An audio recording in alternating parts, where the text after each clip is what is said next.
Hey everyone, welcome back to Corporate Decoder, the place where we unravel the secrets hidden within corporate filings. And today we're diving into Lamb Weston Holdings Inc.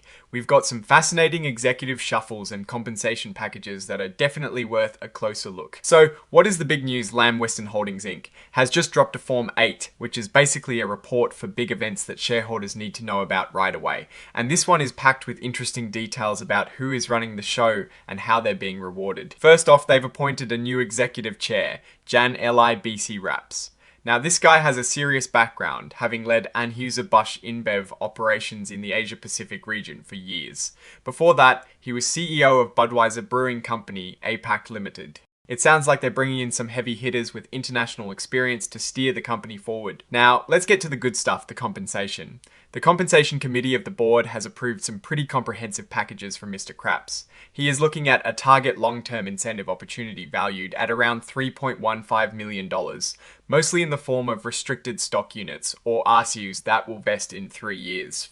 On top of that, there is a special one-time award that includes morsus and stock options with exercise prices set higher than the current market value. Think of these options as a bonus for the company's stock performing well above a certain level. He is also getting a sign-on option for a significant number of shares, with the price tied to the stock's closing price on the day he officially starts. And get this, there is a provision for a 1-for-1 match on shares he buys himself, up to 300,000 shares, also in the form of RSs. It signals they really want him invested and committed. Mr. Craps has committed to purchasing at least 250,000 shares of Lamb Weston stock himself. This is a common strategy to ensure new leaders have skin in the game. His employment term is set for 3 years, with clauses for continued vesting of equity awards if his employment ends under specific circumstances.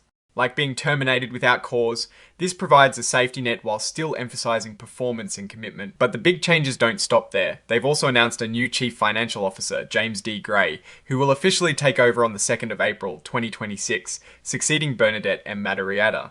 Mr. Gray also brings a wealth of experience, having served as Executive Vice President and CFO at Ingredient Incorporated. Before that, he had a 12-year stint at PepsiCo Inc., holding various senior financial roles, including CFO of the Gatorade division. He also spent time at Bain & Company, a top consulting firm, focusing on strategic growth projects. So it is clear they are beefing up their financial leadership with seasoned professionals. Now, for Mr. Gray's compensation, he'll be earning an annual base salary of $825,000. He'll also have a bonus opportunity targeting 100% of his base salary under the annual incentive plan, or AIP for long-term incentives. He is looking at a target value of about $2.2 million. Structured in a mix of stock options, performance shares, and RSUs. His AP and LTIP awards for the fiscal year 2026 will be prorated based on when he starts.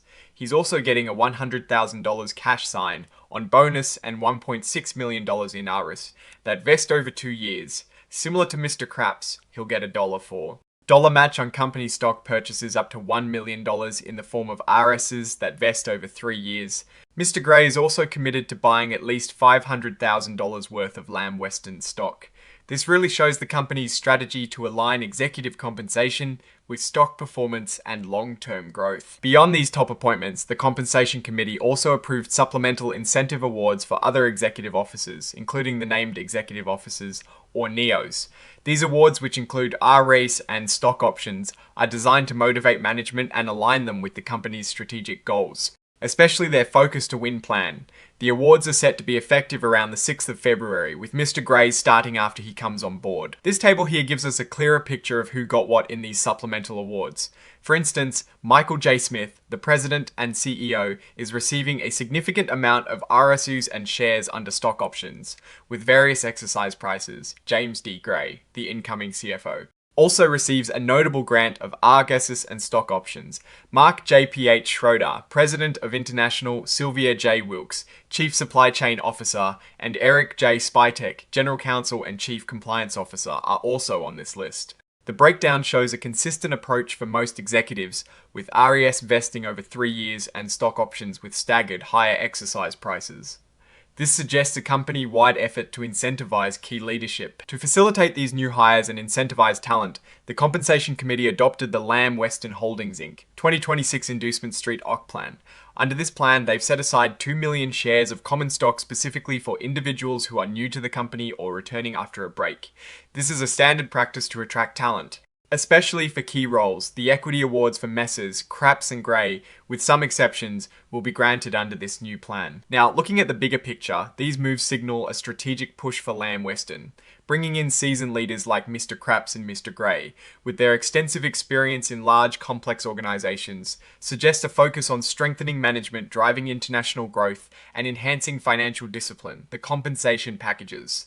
Heavily weighted towards equity and stock performance, underscore a commitment to aligning executive interests with those of shareholders. The supplemental awards for other executives also indicate a broad incentive framework aimed at achieving specific strategic objectives. It is a clear indication that the company is looking to consolidate its position and potentially expand its reach. The focus on performance-based compensation, with stock options serving as a strong incentive for growth above certain thresholds, is a classic move for companies aiming for significant value creation. It is a high-stakes game, but if these leaders deliver, shareholders could see substantial returns. This also comes at a time when the food ingredient and processing sector is seeing some interesting shifts, and strong leadership will be critical to navigate those changes. Alright, that is our breakdown of Lamb Weston's latest filing. What is your take on these executive appointments and their compensation packages? Do you think they signal a bright future for the company? Drop your thoughts in the comments below. If this deep dive was valuable, hitting that like button really helps us out, and subscribe for more corporate decoder insights. Don't forget to check out our Discord community linked in the description for more exclusive content and discussions. Thanks for watching, and we'll see you next time.